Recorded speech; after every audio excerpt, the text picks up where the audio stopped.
Yeah? So what other gender-related findings did you see in the in what you've read?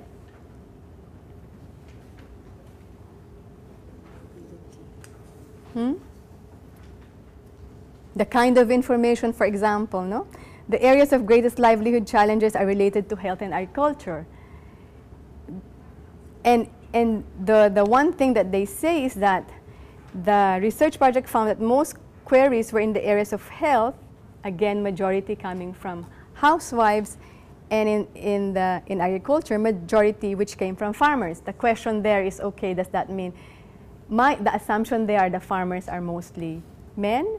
So there are two different, it doesn't actually say here, but there could be two different kinds of information that the community needs. So if you're just saying that in your project you're looking at providing information, then you have to know what the differences in terms of information needs are and what the issues are there. Is there anything else that comes out of the example in relation to that is related to gender? Social status. Yeah. So the other one is the social status, which is the intermediaries themselves, and I think that's what they're saying here, is that it's created a role which was not there before in the community, and the role is that these intermediaries these are new roles for women in the poor villages, at least in the poor villages where they've worked. So which meant that, and in talking to them, they were saying that in the evaluation, they were saying that in fact, one of the issues, one of the things that they saw was that through that, there's now a much more appreciation. There's a new roles for women, and that the women have moved on and done other things, new income, better income, and also they're now seeking much more, let's say, education, which they may not have done before. So those are the different things, and those are the different things that you see in terms of, if you look at gender issues from in your project, then you'll be able to look at some of these. These findings have come after they, in fact, had a workshop and decide and looked at, okay, we need to then document the changes that happens in these areas. So that's how the use of GEM was used in this. And I think for GEM, it's probably easier to see it in micro projects, in projects like telecenters or in community projects, etc. In the same way that, when Jess, you were talking about stories, and there was a question, I think, earlier about how does then gender relate to stories. I think it's not simply that women and men tell the stories. It's also about what kinds of stories. If you understand the issues, then you'll probably look at different kinds of stories, because there could be stories about farming, but it doesn't necessarily tell the story. It excludes. It depends on if women are involved in farming, then you may have stories about women and farming. But if women are not involved in farming, then that's excluded from the stories. So I think you need to really know what women's roles are, how women are placed, to be able to capture those kinds of stories, the stories that will involve both men or women. For example,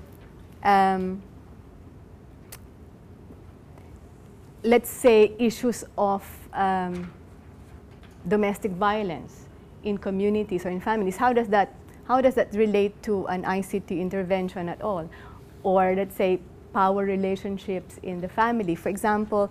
And I want to use one of the examples in iReach, which is when we did a GEM workshop with them. One of the things that they were planning is to place telephones for community use with village leaders yeah, and the village leaders were mostly men. So one of the things we said, okay, would women in fact go to, it's actually, would they go and talk to a village leader and say, can I please have a use of your phone because I need to call someone? And they said, maybe, you know, what would, you know, maybe not, and why not? Because, you know, in this community really, there's women don't necessarily approach men that readily, or the leaders readily. Why is that? So you sort of then find out more and more what the relationships are, what the barriers are. So those are some of the ways of finding out what the gender issues are in the projects. Before, that could then influence how you design it, how you look at, how you then design your project, or what kinds of questions you would ask in your evaluation. Okay, so, yeah. The next one is this, I looked at the digital review, Asia Pacific 2003-2004, which is this project. And the reason why I looked at it is because specifically, you know, I was wanting to relate some of these concepts to actual projects that we're going to talk about today. So this was the report in 2003 and 2004 on the Philippines. And I wanted to use a project that is more like talking about micro stuff, because that's one of the difficulties in terms of when you talk about indicators, when you talk about data, there's really not very much around, or sex disaggregated data. So this is a publication that comes out every year? 2 years. Every 2 years, and it looks at a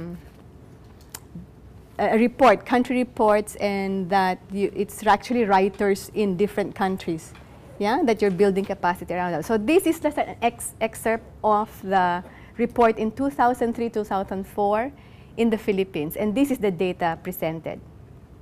Yeah, so it says PC penetration is estimated in 1.9 for every 100 persons. Internet penetration is at 6 for every 100 persons. So, and then it also says, so that's the first thing around the data. How many people have internet access? And secondly, how do they use this access? So it also says that in another survey, they show that majority of Filipinos between 13 to 30 years old access the internet daily for at least an hour after work or school. So that's the second data. Huh? And usually before bedtime. Okay. Heavier use has been observed during weekends where they spend 2 or 3 hours mostly surfing or playing games. So let's just, even if we just look at those three things, how many persons in terms of PC penetration? 1.9 for every 100 persons. Internet penetration, 6 for every 100 persons, okay? And then secondly, the ages, 13 to 30. And they use it daily for at least an hour after work or school. And then thirdly, they use it for games. They use it for surfing and playing games.